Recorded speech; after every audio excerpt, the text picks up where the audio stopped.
Welcome to HortTube. My name is Jim Putnam. This is the weekly landscape update video I do here in Raleigh, North Carolina, Zone 7B. For those of you who haven't been following along with this new house project, there is a playlist called New House. I'll link it down here below the video, and you can go back and see how far this landscape has come over the last 24 to 30 months, something like that.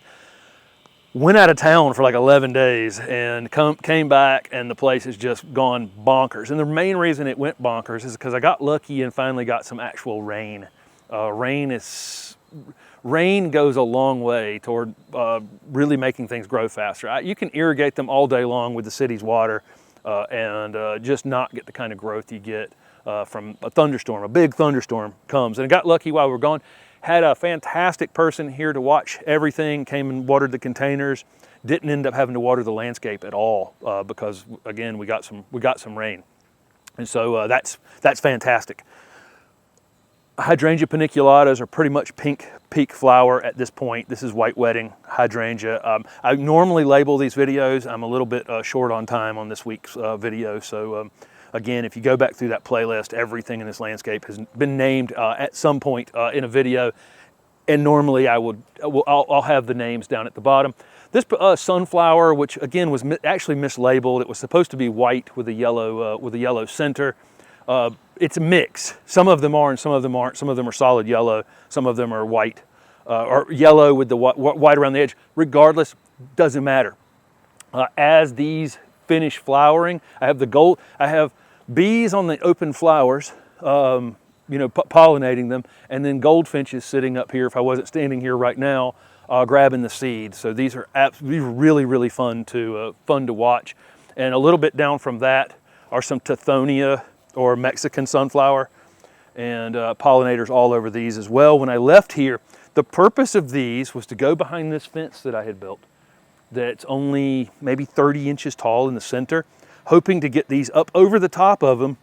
And sure enough, while we were gone for 11 days, they put on about another 6 to 8 inches of growth, and they're blooming right up here above the fence, so you can see them from the front garden space. Somebody made a comment in the last tour video, and I completely agree with them, that I get so enthusiastic about all the things that are going right out here in the, going great out here in the garden, that I sometimes forget to show that there are actually problems in this landscape or in this garden, but most of them I don't mind. They're not that big of a deal. Some of them are bigger pests than others. The rain was fantastic for making the plants grow, and you can see this jungle right this minute. I'm going to get some of this stuff under control a bit, and I'll show that in videos upcoming.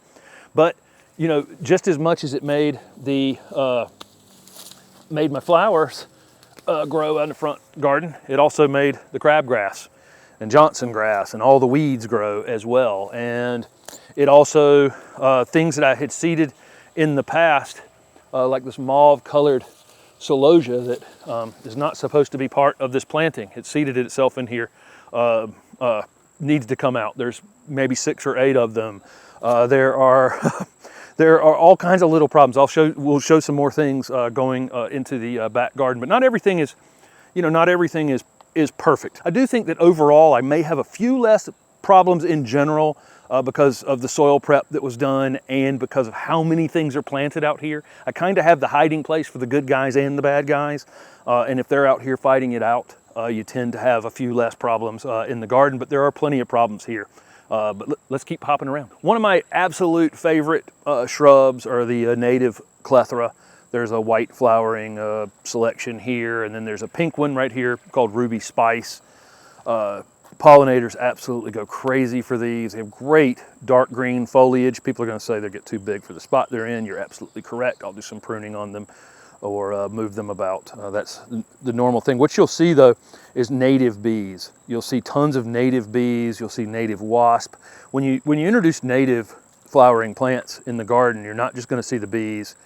You're also going to see again all the flowering wasp and moths and all of the pollinating the whole group of pollinators, not just the bees. But I love these. The fragrance is incredible. The colors, is it the most colorful thing in the garden when it's in full flower? Absolutely not. But the bees and the other pollinators, they couldn't care less how colorful it is. This is one of their favorite plants. Zinnias continue to be just fantastic. This has been a good year for them. I actually think kind of a dry, less humid up until recently season has kind of helped those giant zinnias. The bees are just swarming.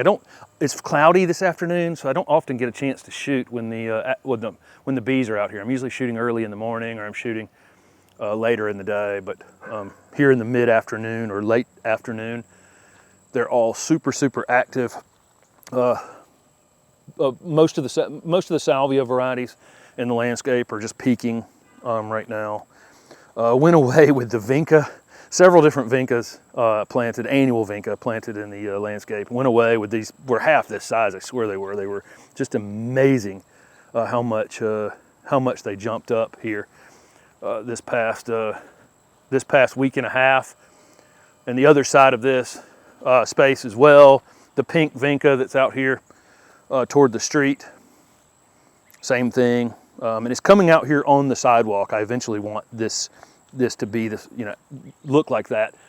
And one other Hydrangea Paniculata, the moon dance, is pretty much peak flower there at this point. A little bit of green left in them, but they're almost peak flower. The raspberry ripple profusion zinnias are still, they may be the star of this landscape. I think I'll have those every season out here. You can see the dogwood finally quit on us. The seed pods will actually turn later in the season as well. But that thing just bloomed and bloomed and bloomed. Gosh, it just went on and on and on. I got to do a little pruning on it. I'll show it when it happens. The annual border around the rest of the turf in the front garden really has jumped up quite a bit. These Gomphrena will probably need to be tamed just a bit. This it's not the right color, not the color we had expected it to be anyway. We wanted a brighter pink, but this is a very pale pink. But you can see it's definitely eating some of the other annuals in there, and some of the other colors not poking through, but we'll get those under control. The turf, this is one thing I talk about in the monthly videos about not trying to cut your grass as often as possible during the summer months, so you're only taking off a small amount at the time. Being gone 11 days, I didn't have anybody mow the grass, and so this is an 11-day mow, and you can see, a little bit of burn in a few spots right here. This will be the result of having the full sun on it after taking off, a couple inches off of it. So again, you can see the result of what I say in those monthly videos. Mow as often as you possibly can, and you'll have less damage from the sun. I'm going to have Steph just follow me along the path and out into the open space in the back garden and show you how much this has just exploded in the last couple of weeks. The Roman candle Podocarpus, which definitely is slow growing, really looks fantastic. That one's in quite a bit of shade. I don't think it's actually getting hardly any direct sun, but man, that's a great pop of color in a low light situation. The calla lilies, which were taken from a neighbor's or shared from a neighbor's garden, have really exploded. I expect to get a lot more flowers on them next year. I only had one or two this year, but now they're so well established, I think next year be lots of flowers on those.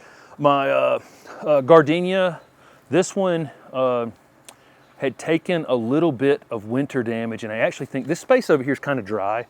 There's a red bud that kind of towers over the top of it, and at times plants have struggled to establish themselves in what is a shady space, but when dry shade can be hard to establish things in. I think I underwatered this one a bit initially. It's got its feet under it now, and it's budded up a little later than they normally bloom, but it's going to bloom here in midsummer. Sometimes, again, if you're putting things in spaces where there's already existing roots, it can take a little while for them to get going. Somebody had asked in another video how the Juliet Clara is doing, and it's absolutely fantastic. What a great plant that is. Variegated plants, there are lots of different Clara available. I think there are 3 varieties in this garden, one that gets 15 feet tall and one that gets about 8, and then this one will probably get 8 feet as well, but it's going to do it a little slower. Just variegated plants in general are like that. It's got this one's called Juliet. Has great variegation. Every leaf is virtually different, which is makes it interesting. And the new growth on it has that kind of bronzish look that's pretty typical of clay era, of new growth on the green varieties of clay era. So there's some things that are going to need to be tamed a bit. The Weigela here are going to need to be tamed a bit at some point. Things just growing really quickly, but you can see the jungle back here. And again, there are problems here. There are, and we'll get to a few as we continue to go along. There are things chewing on the occasional leaf here and there. I did a video with Aaron, the Impatient Gardener, up in, a question and answer video for her channel, and it's one of those things I just have never really said, that some of the things that are chewing on things in this garden are fascinating to me, and I actually I don't mind them. To me they're interesting, and if things aren't chewing on things in your garden, then your garden isn't part of the ecosystem. And I read that somewhere else. I'm not taking credit for that, but there should be things chewing on things, not to the point where they're damaging things to, and you can't get any enjoyment out of them, but the occasional thing chewing on a leaf here or there is just not anything to worry about. The white wedding hydrangeas are in absolute full bloom. These are getting more shade than Hydrangea Paniculatas typically like. The leaves are a lot bigger because of it. The leaves are like this size, but it's doing great. The butterfly bush, Grand Cascade Pink, is that right? Yeah, this one is finally blooming. It's a little late. It got transplanted, and then we had that March 13th freeze where it had already started to wake up, and it got damaged. So it's a little later blooming than some of the others have been, but these flowers are, these clusters of flowers are gigantic as I'm scaring off the bees. Some of the absolute favorites for the pollinators this week are Celosia. Everywhere Celosia is opening up their pollinators on them, and they just work those flowers so thoroughly. Some of the Celosia, again, I showed you the one in the front garden. They can return on you. So keep that in mind. You will get some of them are seedier than others, but I don't mind. They show themselves pretty readily, and they're easy to pull, like you showed me. I showed you pull. Like I pulled the one in the front garden. The little Joe pieweed is pretty much in full flower. Bees are going crazy for it now. It's, again, I showed this about to bloom in the last one or the one before that, and it's leaning out toward the sun, because the further you go back in this back garden, the shadier it gets. And so I kind of like that it's leaning toward the front of the bed, because you get to see the full, it in full flower. Otherwise, these flowers would just be sitting up here. You'd see them, but they wouldn't be as showy as they are. Dumb luck. We're gonna call that dumb luck. That it's leaning in the correct direction to be seen from the porch. And then the Agastache is right at the top of their list. Once the Agastache start going off, you can see if I just put my hand around here. And this is another one of those plants that, if you study it super closely, you won't just see the native bumblebees and the honeybees on it. You're going to see all of the pollinators. Just an amazing collection of little wasp and moths and other things on them, which I really like to watch. And it's the same thing with those summer jewel salvia that are in front of Steph's feet there. It's another one you can just watch for any length of time. You won't be able to see it in the camera, but there's little teeny tiny pollinators in there, as well as the big bees.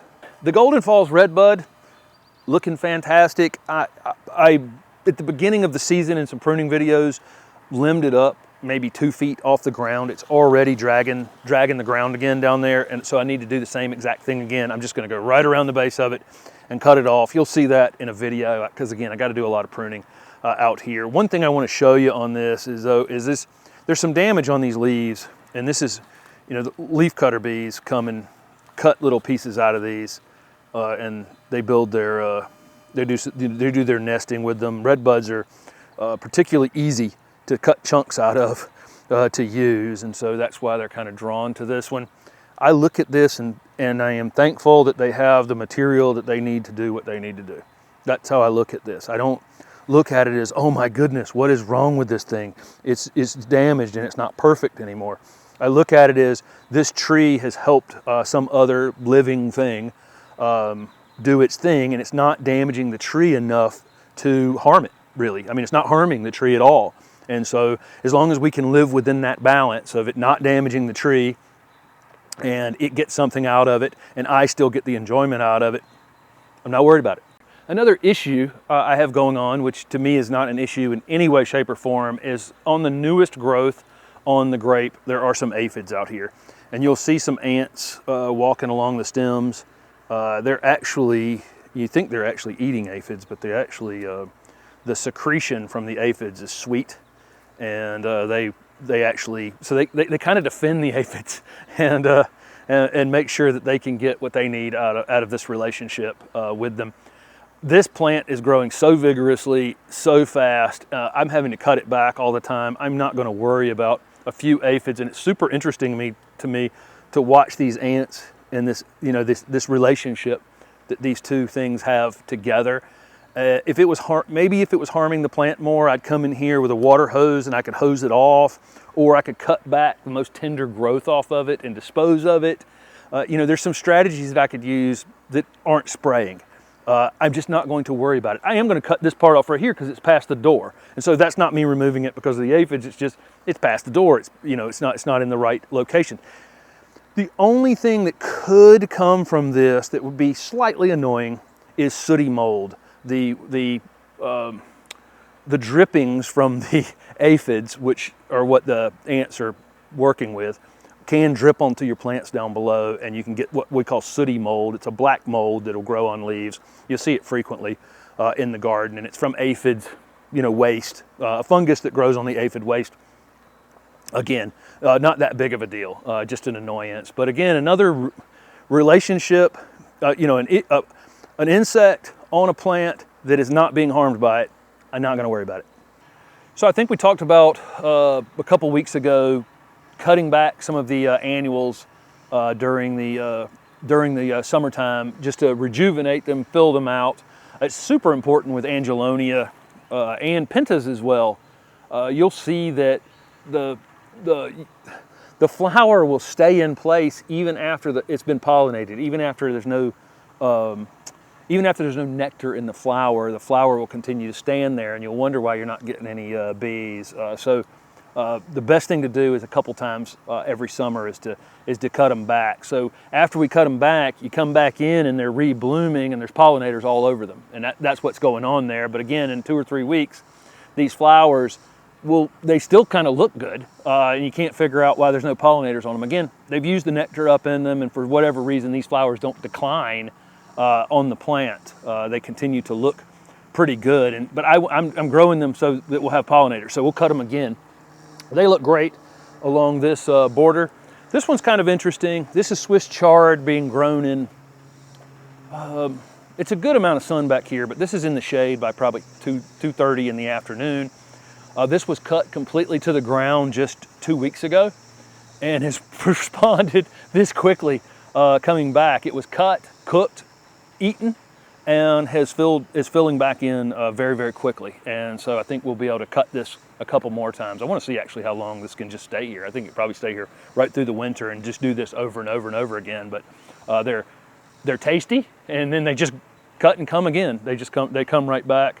The New Guinean patients are doing what we wanted them to do here next to the entrance.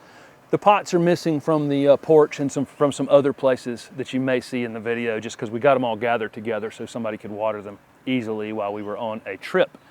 So there's the garden with its almost overgrown at this point. It's going to need some tough love here before the summer is over, and you guys will see that as that takes place. But it looks great overall, and again, I never want to give the impression here that there aren't problems here. There are plenty of problems in this garden, and most of them, 99.9% of them, I'm going to ignore. I'm going to wait for something positive to happen. Hopefully it happens.